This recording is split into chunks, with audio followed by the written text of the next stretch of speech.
Adrien, Mehdi, comment vous est venue cette idée de journée HSE? Quel est son objectif? Alors écoute Manon, l'idée est venue début 2019 quand on a construit avec le CODIR la lettre d'engagement hygiène, sécurité, environnement. Et en fait l'idée c'est que toute l'année l'UPR est mobilisée sur des questions de RSE en hygiène, sécurité, santé, environnement, autant pour les salariés que pour aussi nos partenaires.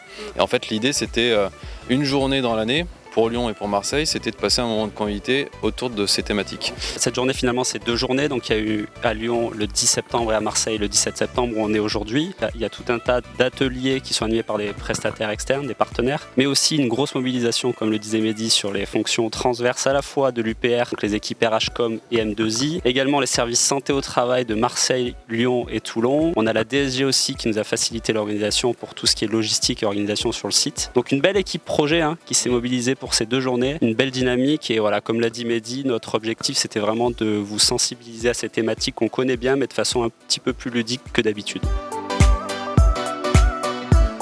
De faire du vélo le matin comme ça permet un peu de déstresser les embouteillages. Moi j'ai pris beaucoup de plaisir, c'est vraiment très très agréable.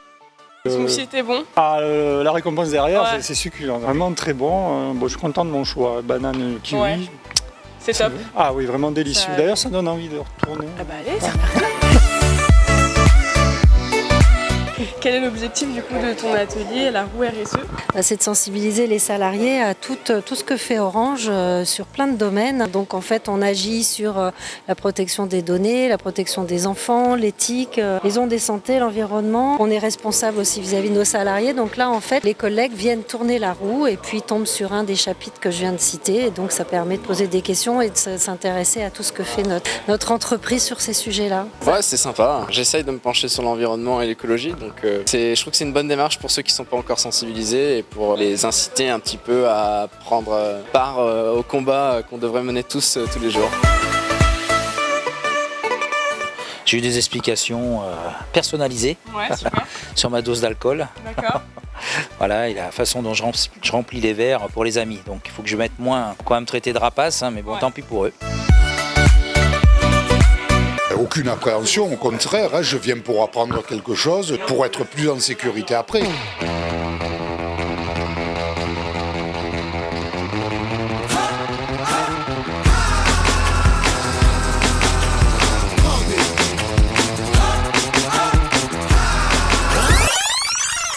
poignées, des fois qu'il y en a un qui ouvre la porte.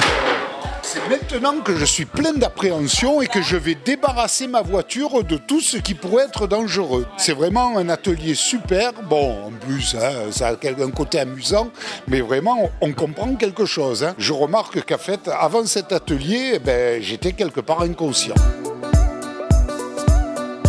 Colette et Claudine, comment ça s'est passé l'atelier? Est-ce que ça vous a plu? Qu'est-ce que vous avez appris? C'était très instructif. On a bien discuté, on a eu un échange, voir par rapport à notre expérience, lui ce qu'il en pensait en tant que moniteur ECF. C'était bien, c'était très instructif, très intéressant. Ouais.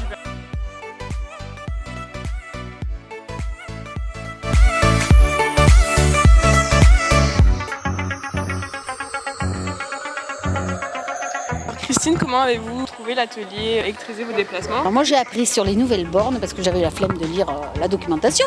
Donc maintenant je l'ai fait en direct, nickel. Et j'ai partagé mon expérience avec des nouveaux collègues qui n'avaient jamais utilisé les voitures électriques.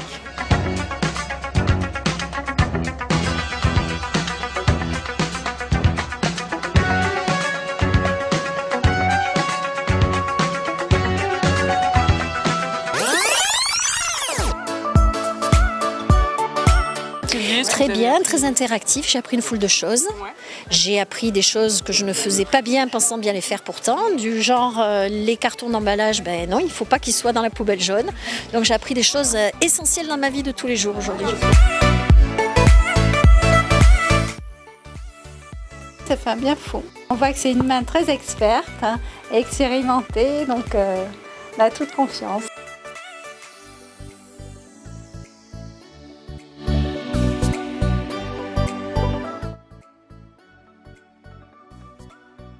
C'était super, on a appris plein de choses avec Jonathan, on a appris à atteindre le feu, toutes les catégories. Et puis surtout se servir des inspecteurs.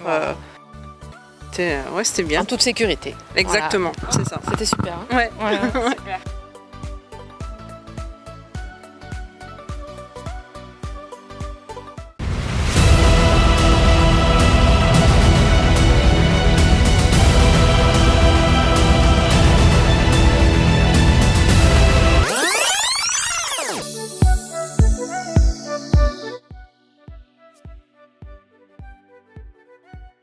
C'était un atelier très intéressant. Aujourd'hui, dans le monde où il y a beaucoup de stress dans le travail, dans le quotidien, dans la voiture, dans le trafic à Marseille.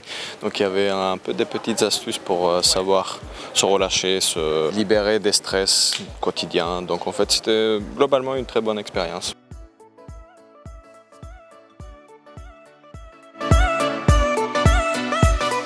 Le but, c'était de sensibiliser les salariés sur leurs pratiques en matière de digital, mais pas que, de concentration, de charge cognitive et d'usage des outils digitaux. Et éventuellement, d'essayer de regarder s'il y avait des difficultés à la gestion de ces outils digitaux-là. Et donner quelques pistes pour essayer de s'économiser et de gérer son rapport au digital, que ce soit perso ou pro. Très bien, très enrichissant. Ça a permis de prendre conscience que j'étais dépendant du téléphone. Il y a une bonne pratique qui est, c'est vrai, supprimer les notifications. Ça perturbe la vie du quotidien, donc je vais le faire. Moi, c'est plutôt pour les... Par exemple, je me suis rendu compte que je regardais mon téléphone en même temps que de regarder une série Netflix. Donc ça, je vais arrêter et je vais essayer de mettre plein de choses en place au quotidien pour me séparer un peu de mon téléphone.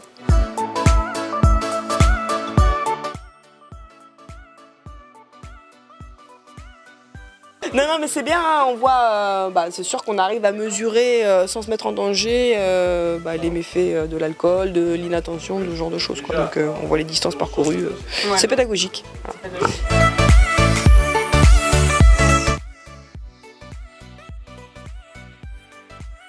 J'ai trouvé que le groupe des salariés de l'UPR était très partie prenante, très impliqué dans l'échange, puisqu'on a construit avec mes collègues un atelier avec un jeu et des interactions vivantes et on a un peu quitté le schéma des PowerPoint et des échanges descendants comme ça. Je trouve que c'est très adapté à ce sujet, que ça porte ses fruits, que du coup ça permet d'allier en même temps les risques psychosociaux en ayant des échanges plus simples et plus collaboratifs sur une activité physique et du coup ça lie ces deux thématiques qui sont en fait en lien et voilà, on s'efforce de traiter ensemble.